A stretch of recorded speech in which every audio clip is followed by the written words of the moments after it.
Muy buenas tardes. Gracias por acompañarnos de nuevo en este su programa desde el Jardín de Letras, el cual producen Radio Universidad de Sonora y el Departamento de Letras y Lingüística. Les habla Daniel Lugo y hoy Samantha Álvarez, José Rendón, Samara y su servidor tendremos la oportunidad de hablar junto a nuestro invitado Abraham Arballo Peña acerca de, primero, una de las figuras más importantes para la definición de la identidad cultural del país y su proyecto de novela nacional, con el cual pretendía unificar a México en un espíritu patriota. Hablamos nada más y nada menos que de Ignacio Manuel Altamirano. Juan Rulfo llegó a decir una vez que Altamirano es la figura literaria de mayor relieve de su época, tanto por su obra personal como por su inalcanzable labor en las ciencias y la cultura, así como por la influencia que ejerció en estimular a escritores de varias generaciones. Pero, ¿quién era Altamirano? Antes de siquiera empezar a describir la influencia de su proyecto, quizás sería pertinente ceñirnos a la figura de este tipo único, como lo llamaría Justo Sierra, poeta, ensayista, crítico, cronista, cuentista, biógrafo, novelista, escritor, periodista, historiador, maestro y político. Nacido el 13 de diciembre de 1834 en Tixla, en aquel momento parte del Estado de México, producto de la unión de dos tixleños, el indio Francisco Altamirano y Juana Gertrudis Basilio, que era una mestiza, su padre fue ahijado de un vecindado en Tixla, al encontrarlo bajando de las montañas, y este fue quien le dio el apellido por el que se le conocería después. Entonces querría decir que él tenía orígenes humildes. Sí, y de hecho, a pesar de ocupar grandes cargos políticos, él, según cuentan personas que lo conocieron y biógrafos, fue pobre, entre comillas, toda su vida. Pero bueno, aunque la figura del maestro es muy interesante, el día de hoy hemos venido a hablar no solo de Altamirano, sino también de su obra, porque para él, como hombre romántico del siglo XIX, que no solo era apasionado con lo que creía, sino con lo que amaba y también con lo que daba, además era un ferviente nacionalista. Fue así como en el contexto del nacionalismo romántico del siglo XIX, las independencias y el concepto de nación, es que Altamirano emplea todos estos elementos para definir el rumbo de la literatura y la novela nacional. La nación, por tanto, es un alma, un principio espiritual, compuesto por la memoria histórica compartida y por el consentimiento actual, el deseo de vivir juntos. Es decir, la nación no surge de los lazos de sangre de una religión compartida o de la casualidad geográfica para Altamirano, sino que es un aparato imaginario que surge en la época moderna para explicar y legitimar las conexiones invisibles entre los ciudadanos de una república. Altamirano creía que no solo la literatura, sino el arte en general debía formar mejores ciudadanos. Es el apóstol que difunde el amor a lo bello, el entusiasmo por las artes, y aún sustituye ventajosamente a la tribuna para predicar el amor a la patria. A la poesía épica para eternizar los hechos gloriosos de los héroes, y a la poesía satírica para atacar los vicios y defender la moral. Altamirano llamaba a la novela lectura del pueblo y el libro de las masas. Pero basta de presentaciones, que el día de hoy tenemos en nuestro programa a Arballo Abraham Peña, egresado de licenciaturas hispánicas aquí en Unison, y quisiéramos que nos platique un poco acerca de este movimiento propuesto por Altamirano. Cuéntanos, Abraham, si es que está dentro de tus posibilidades, ¿no? ¿Cuál fue la influencia que tuvo entre los autores de la época este movimiento literario propuesto por Altamirano? Mucho gusto y gracias por invitarme. Respondiendo a tu pregunta, Altamirano es de los pilares fundamentales de la literatura mexicana. Incluso muchos autores contemporáneos como Samuel Ramos, incluso Octavio Paz, lo señalan como uno de los grandes escritores del siglo XIX. Y también, pero bueno, te voy a mencionar que también algunos autores como Rafael Delgado, José Tomás de Cuéllar, Paino, ¿no? Manuel Paino, y también incluso el mismo Manuel Gutiérrez Nájera lo han señalado como uno de los más grandes escritores que ha tenido México. Y justamente surge un problema en el México contemporáneo, en el México independiente, pues sí. La mayoría de las educación estaba por parte de la mayoría de la educación se regía en base a la mayoría de la religión estaba compuesta por una autoridad española. Sí. Cuando México se separa en 1821, surge un problema de este proyecto de identidad nacional. me acuerdo de Luis de la Parra, que Sí. menciona que la literatura nacional surge a partir de las necesidades de crear un nuevo camino, y este camino viene siendo México como un proyecto de nación. Ujú. El proyecto de nación conocido como México surge a partir de 1821. Sí, man. Bueno, en ese entonces era el imperio el imperio mexicano. Luego, después de la separación de Agustín de Iturbide, Sí. entonces ya se conforma como el Estado mexicano, como una Ujú. república. Entonces, todas las ideas europeas llegan a México. Ajá. Entonces, las ideas europeas como la república, el laicismo de Estado, también la educación gratuita, Sí. entre comillas, Ajá. llegan a México. Entonces, pero hay un problema. Según el psicólogo Jung, nos dice que para que algo exista, todos debemos tener en la mente una predefinición de Ujú. ese concepto. Entonces, pero aquí nace esta pregunta: ¿qué es lo mexicano? Ujú. México, el que, como bien lo comentaba ahorita José Rendón, cómo se conforma una nación. No es una religión, no es una creencia compartida. Tiene que ser asimilado por diferentes individuos. Ujú. Entonces, esta idea de la nación surge como un concepto europeo que se viene a forjar a México, viene a forjarse en México, y se crea el concepto de lo mexicano. Ujú. Y hasta ahí nace lo mexicano. Sí. Pero, ahora, bueno, ya tenemos a los mexicanos. Ujú. ¿Cómo creamos la literatura mexicana? Bueno, hubo muchos procesos, sobre todo a la Academia de Letrán, Ujú. pero llega la segunda intervención francesa, y en este proceso surge Ignacio Manuel Altamirano, que señala que la literatura tiene que servir a la nación. Sí. Lo dice en la literatura nacional. Ujú. En su ensayo, que es muy famoso, lo menciona. Y curiosamente, como tú decías, Daniel, la literatura es del pueblo para el pueblo. Ujú. Ignacio Manuel Altamirano indica que la literatura es de la vital importancia para forjar y denunciar Ujú. los vicios que tiene México. Por ejemplo, podemos ver mucho de eso en su obra, por ejemplo, en El Zarco. En el Zarco, sí. En El Zarco incluso hay un Deus Ex Machina, ese Ajá. uso de la palanca que venía a ser el Sí, Benito sí. Juárez al Ajá. final de la novela, que Sí. arregla todo, toda la obra. Sí, porque en el Zarco se ve esta onda de la dualidad, ¿no? Que era una parte muy importante, yo creo, que era, por ejemplo, la dualidad entre el indio y el criollo, pues, ¿no? Ujú. O sea, porque el indio era el bueno, el salvador, o la parte buena de México, digamos, y el Zarco era como lo malo, todo lo terrible, los La vicios, barbarie. ¿no? La barbarie. Sí. Y hablando de eso también, curiosamente, El Zarco es una de las novelas que más refleja ese espíritu, en mi opinión, sobre lo mexicano.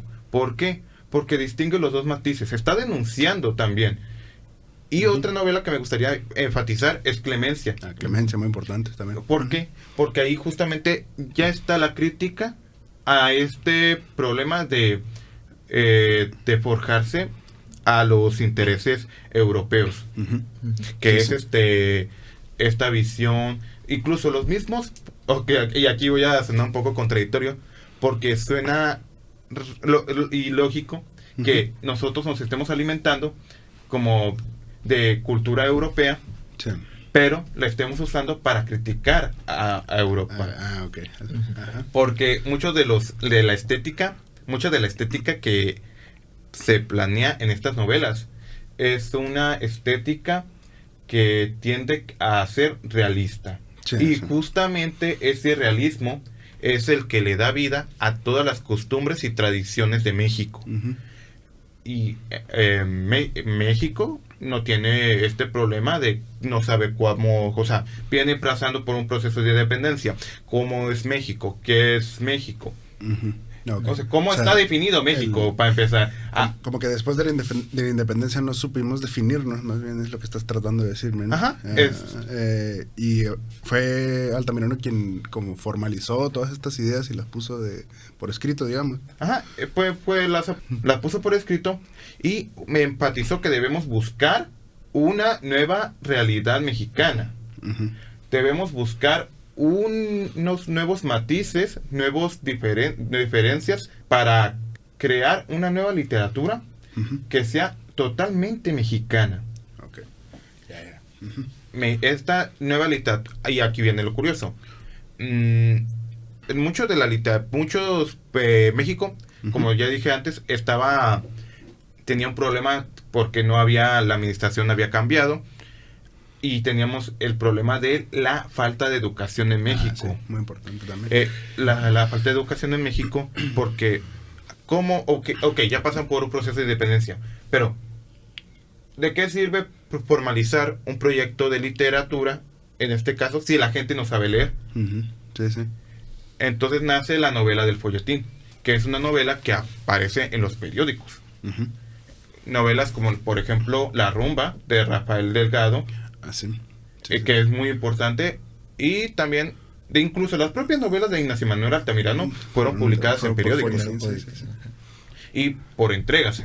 Entonces ahí nace esa necesidad de escribir para México y por México. Ujú. Ok. Con todo lo ya dicho, me gustaría leer un fragmento de El arte y el materialismo de Gutiérrez Nájera. Fundamos nuestro sistema de defensa de la poesía erótica en los siguientes principios. Son los mayores bienes aquellos que en el orden espiritual se verifican, y es el amor una pasión santa y sublime que regenera y engrandece al hombre. Lo que nosotros combatimos y combatiremos siempre es que la materialización del arte es asqueroso y repugnante. El positivismo que además ahora pretende introducir en la poesía, ese catarbón ridículo a que se pretende someter a todos los poetas, privándoles así de la libertad, catarbón que excluye como inútiles o maléficos todos los géneros sentimentales y que solo acepta el mal llamado género realista. Es precisamente este artículo el que funda, por así decirlo, el conflicto con la escuela de pensamiento de Altamirano, modernistas contra altamiranistas. ¿El arte como medio didáctico o el arte por el arte? ¿Qué nos puedes comentar, Abraham, de esta discusión? Esta discusión es una de las más importantes, creo, en la literatura mexicana, porque este es un tema que ya se venía que tiempo después, yo considero que los europeos aún tenían, como con las vanguardias, aún estaban teniendo. Aquí en México, el modernismo se le llama a todo este movimiento que se creó a partir de estar en contra de la ciudad de Altamirano. Uh-huh. De hecho, suena curioso, porque Manuel Gutiérrez Nájera no estaba estaba peleado políticamente, o sea, ideológicamente con Altamirano, pero al mismo tiempo lo respetaba. Sí. Porque pues puedes estar peleado con la ideología, pero no necesariamente con la figura del autor, ¿no? Sí, claro, incluso en la literatura valdría la pena ver cómo la literatura mexicana pretende despegarse de la tradición hispana como tal. Y mientras políticamente tenía estas ideas europeas, específicamente francesas, literariamente estaba intentando imitar los mismos valores que pregonaban los franceses en su literatura. Ya. Cosa que se ve hasta incluso en la novela de la Revolución. De hecho, justo donde lo mencionan, es en el Aparecido Azteca no me acuerdo quién, hay un estudio de la UNAM que se llama Gutiérrez Nájera y la literatura. Y es curioso porque Gutiérrez Nájera habla de que los mejores escritores son los que conocen la literatura extranjera. Y esto es completamente diferente a lo que dice Ignacio Manuel Altamirano, que él aboga por una tradición nacionalista. Entonces vemos un conflicto entre nacionalismo y globalización, cosmopolitismo incluso. Ajá. De hecho, Daniel Gutiérrez Nájera era cosmopolita, pues. Ajá. Sí. ¿Y tú qué opinas? O sea, ¿tú qué crees sobre esta discusión? O sea, digamos, ¿tú estás más del lado de Altamirano o de Gutiérrez Nájera?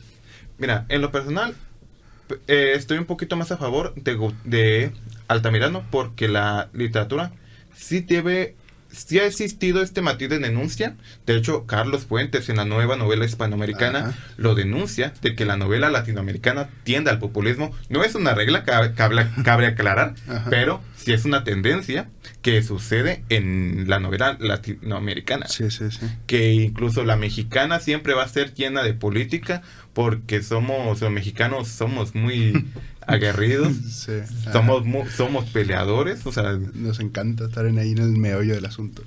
muchas veces son por problemas ajenos, pero pues ahí estamos. Sí, pero me llama la atención esta onda de Altamirano, que todas esas ideas que plasmó en los libros, todo esto de que el trabajo reivindica, que la educación es lo más importante, que el indio es el que debemos reivindicar, ha pervivido hasta nuestros días. Incluso aunque la gente no haya leído nunca Altamirano, el trabajo sigue siendo visto como...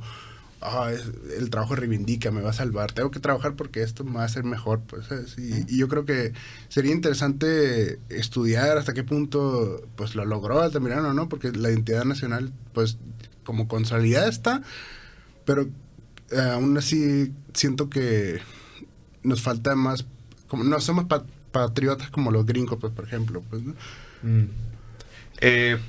Bueno, en ese caso hay un matiz. Cuando sucedió la Revolución Mexicana, sucedió un proceso que se llama el nuevo humanismo mexicano. Bueno, no me acuerdo si era así se llamaba, pero era parte de esta nueva temática de la sistema, de este nuevo proceso que estaba llevando a cabo José Vasconcelos. Sí. En el cual se buscaba reivindicar de nuevo lo mexicano, y tomaron de parte a las novelas de Ignacio Manuel Altamirano. Sí. Y justamente Samuel Ramos lo menciona. Sí. El mexicano tiene un complejo de inferioridad. Y hay que tener cuidado de no caer en la vanagloria. Así lo dice Samuel Ramos en El perfil del hombre y la cultura en México. Curiosamente, también es, como digo, es raro que muchos de esos tópicos, como decía José Rendón, son ideas justamente francesas. ¿Y por qué Francia específicamente? Bueno, Francia es uno de esos países que, por la segunda intervención francesa y por la Revolución Francesa, está teniendo un auge a nivel internacional.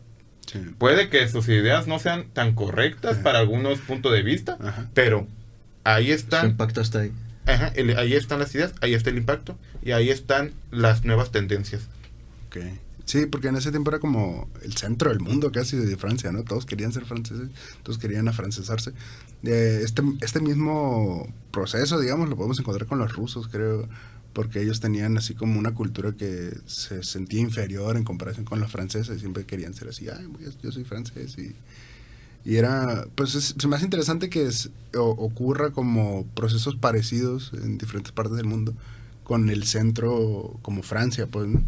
Y no sé, seguimos entonces. Mira, te voy a comentar todo eso. Durante el porfiriato se intentó, Porfirio Díaz intentó meter aquí todas estas, por ejemplo, movimientos artísticos de Francia. Y curiosamente, si tú ves programas como El Chavo del Ocho, vas a ver, por ejemplo, la tendencia mexicana de Ignacio Manuel Altamirano, pero mezclada con la estética francesa de la novela realista. Por ejemplo, vamos a ver, El Chavo del Ocho tiene, que es un programa nacional mexicano, tiene como centro un suburbio bajo de la Ciudad de México, sí, pero que conviven todos, y podemos ver una cantidad de personajes que podrían ser un panóptico de lo mexicano. Okay. Tienes a un trabajador desempleado, tienes a varios trabajadores desempleados, a una ama de casa que es viuda, que es algo muy realista, porque mucho del realismo francés. Entonces, esta figura de la madre viuda, sí, es una figura que es curiosa porque refleja algo francés, pero está mexicanizado. Entonces, o sea, ahora viene mi punto de vista. Soy más de Ignacio Manuel Altamirano, pero coincido con la visión de Manuel Gutiérrez Nájera, que hay que conocer más allá de las literaturas del mundo, incluso aquellas literaturas, por ejemplo, la africana, que ahorita está teniendo un auge. Ujú. Y básicamente porque también hay literatura en español, países como Guinea Guinea Ecuatorial, A ver, sí. incluso hay rumores, no puedo confirmar, de que la literatura filipina hay libros en español. Ujú. Entonces sería importante rescatar Ok. todos esos libros, Ajá. ya que están en nuestra lengua. Ojo, no demeritando los que están en otra lengua, pero conociéndolos para reivindicar esta nueva, o sea, exponer los vicios, porque México sí tiene un montón de vicios. Tenemos, por ejemplo, muchos problemas actuales, que no voy a mencionarlos porque sería redundante. Sí, pues Otro tema. Sería otro tema aparte.